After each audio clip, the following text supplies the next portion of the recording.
Hello, നമുക്കിന്നൊരു beef fry ഉണ്ടാക്കിയാലോ? എന്നാ നോക്കാം. ആവശ്യമായിട്ടുള്ള സാധനങ്ങൾ ഞാനിവിടെ ഇങ്ങനെ എടുത്ത് വെച്ചിട്ടുണ്ട്.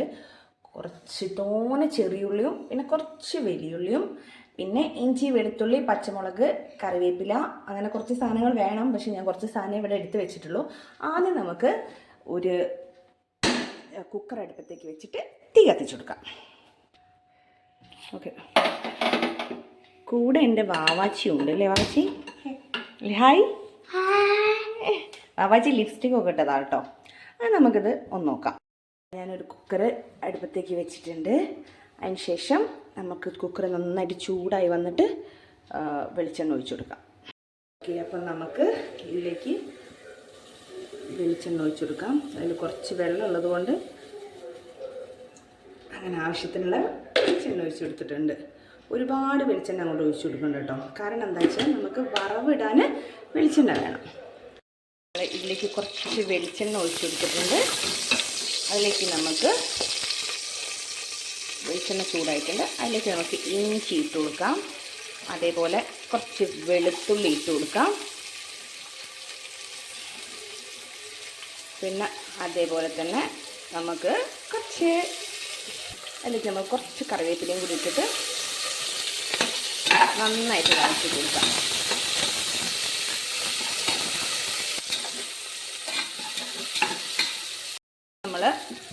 അത് കുറച്ച് ചൂടായതിന് ശേഷം നമുക്കിതിലേക്ക് കുറച്ച് ചെറിയുള്ളി, കുറച്ചല്ല നമ്മൾ അരിഞ്ഞ് വെച്ചിരിക്കുന്ന ചെറിയുള്ളിയും വലിയുള്ളിയും കൂടി ഇട്ട് കൊടുക്കാം. അങ്ങനെ നന്നായിട്ട് വഴറ്റി കൊടുക്കാം. നന്നായിട്ട് മൂക്കട്ടെ.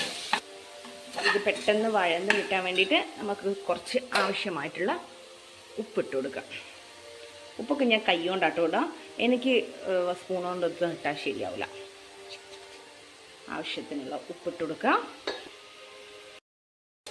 അപ്പം ഇതിൻ്റെ ഈ പച്ചച്ചുവ മാറുന്നവരെ നമുക്ക് ഇളക്കി കൊടുക്കണം. അങ്ങനെ നമുക്ക് പച്ചച്ചുവ മാറുന്നവരെ നമുക്ക് ഇളക്കി കൊടുക്കാം. അത്യാവശ്യം വഴണ്ടിട്ടുണ്ട്. ഇതിലേക്ക് നമ്മളിതാ കഴുകി നന്നായിട്ട് വൃത്തിയാക്കി വെച്ചിരിക്കുന്ന ബീഫ് നമുക്ക് അതിലേക്ക് ഇട്ട് കൊടുക്കാം. മസാല ഒന്നും ഇട്ടിട്ടില്ല കേട്ടോ, വെറും ബീഫാണിത്. ബീഫ് മാത്രം കഴുകി വൃത്തിയാക്കിയ ബീഫ് നമുക്ക് ഇതിലേക്ക് ഇട്ട് കൊടുക്കുക. എന്നിട്ട് നന്നായിട്ട് ഇളക്കി കൊടുക്കുക. അപ്പം നമുക്ക് നന്നായിട്ട് ഇളക്കി കൊടുക്കാം.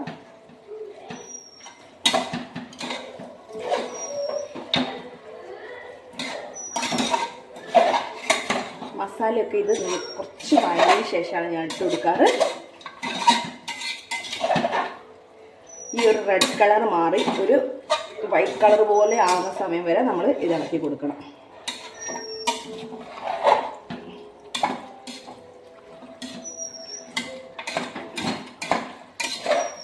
നന്നായിട്ട് ഇളക്കി കൊടുക്കുക.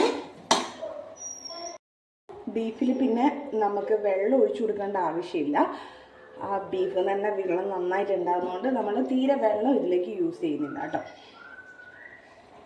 ആവശ്യമായിട്ടുള്ള മഞ്ഞൾപ്പൊടി ഇട്ട് കൊടുക്കാം. പിന്നെ മല്ലിപ്പൊടി 2 സ്പൂണാണ് നമ്മൾ ഇട്ട് കൊടുക്കുന്നത്. കുറച്ച് മുളക് പൊടി. ഇതെല്ലാം കൂടി നമുക്ക് നന്നായിട്ട് മിക്സ് ചെയ്ത് കൊടുക്കണം. മിക്സ് ചെയ്തിട്ട് കാണാം. ഇത് മസാലയൊക്കെ ഇട്ട് തിളച്ച് വരുന്നുണ്ട്. നമുക്കിതൊന്ന് മൂടി വെച്ച് കൊടുക്കാം. അങ്ങനെ ഇത് നമ്മൾ മൂടി വെച്ച് കൊടുത്തിട്ടുണ്ട്. ഇനി വിസിൽ വരാൻ കാത്തിക്കാം.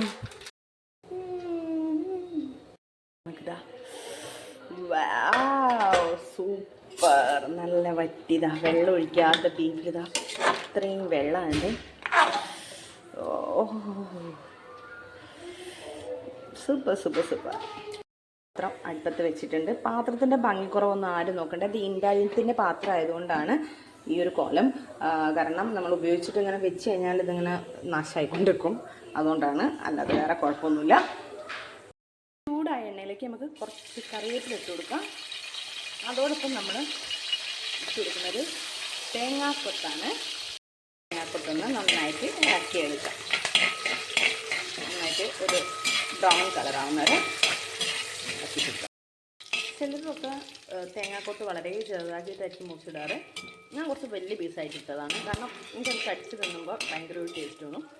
അപ്പോൾ ഞാൻ കുറച്ച് വലുപ്പം കൂട്ടിയിട്ട് ഇപ്പോൾ ദാ തേങ്ങാക്കൊത്ത് അത്യാവശ്യം മൂത്ത് വന്നിട്ടുണ്ട്. ഇനി നമുക്ക് ഇതിലോട്ടേക്ക് ബീഫ് ഇട്ടു.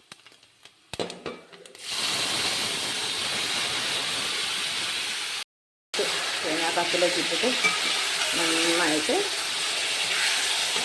ഇളക്കി കൊടുക്കുക. നമുക്ക് ഈ ഉരുളിയിലിട്ടിട്ട് നന്നായിട്ട് വഴറ്റി കൊടുക്കുക. നമ്മളിതിലേക്ക് കുറച്ച് ഗരം മസാല ഇട്ട് കൊടുക്കണം. അത് നല്ല നാടൻ നമ്മൾ വീട്ടിൽ തന്നെ ഉണ്ടാക്കുന്ന ഗരം മസാലയാണ് കേട്ടോ. അത് കുറച്ചിട്ടു. നമ്മൾ ഇതിൻ്റെ മെയിൻ സംഭവം നല്ല കുരുമുളക് പൊടി ഇതിലിട്ട് കൊടുക്കുക. നമ്മൾ ഇതിലേക്ക് കുറച്ച് ഇട്ട് കൊടുക്കുന്നത് പെരിയ ജീരകമാണ് കേട്ടോ. വലിയ ജീരകം നമുക്ക് ഇട്ട് കൊടുക്കാം. അതും കൂടി ആയാൽ ഇനി കുറച്ച് മല്ലിയിലയും കൂടി ഇട്ട് കഴിഞ്ഞാൽ നമ്മൾ ബീഫ് റെഡിയാണ്. ഇവിടെ വെച്ച് സ്റ്റോപ്പ് ആക്കേണ്ടവർക്ക് ഇങ്ങനെ സ്റ്റോപ്പാക്കി നല്ല ഗ്രേവി ആയിട്ടുള്ള കറിയാക്കാം. ഇനി ഈ ഇൻഡാലിയത്തിൻ്റെ ഒരു പ്രത്യേകത എന്ന് വെച്ചാൽ ഇത് അടി പിടിക്കാതെ നമുക്കിങ്ങനെ വറ്റിച്ചെടുക്കാം. വരട്ടണമെങ്കിൽ ഇവിടെ കുറച്ച് ചാറോട് കൂടിയാണ് ഞങ്ങൾക്കൊക്കെ ഇഷ്ടം. അതുകൊണ്ട് ഞാൻ അത്ര അങ്ങോട്ട് വറ്റിക്കുന്നില്ല. ഈ ഒരു ഇതിൽ എടുക്കുകയാണ്. ഇനി നമുക്ക് ലാസ്റ്റ് കുറച്ച് മല്ലിയിലയും കൂടി ഇടാം. ബീഫിൻ്റെ ഫൈനൽ സ്റ്റേജാണ്. കുറച്ച് മല്ലിയിലയും കൂട്ടി ഇട്ട് കൊടുക്കാം. അങ്ങനെ നമ്മുടെ ബീഫ് കറി റെഡി ആയിട്ടുണ്ട്. കുറച്ച് വരട്ടിയ പരുവാണ്. ഇഷ്ടപ്പെട്ട ചാനൽ സബ്സ്ക്രൈബ് ചെയ്യാൻ മറക്കല്ലേ.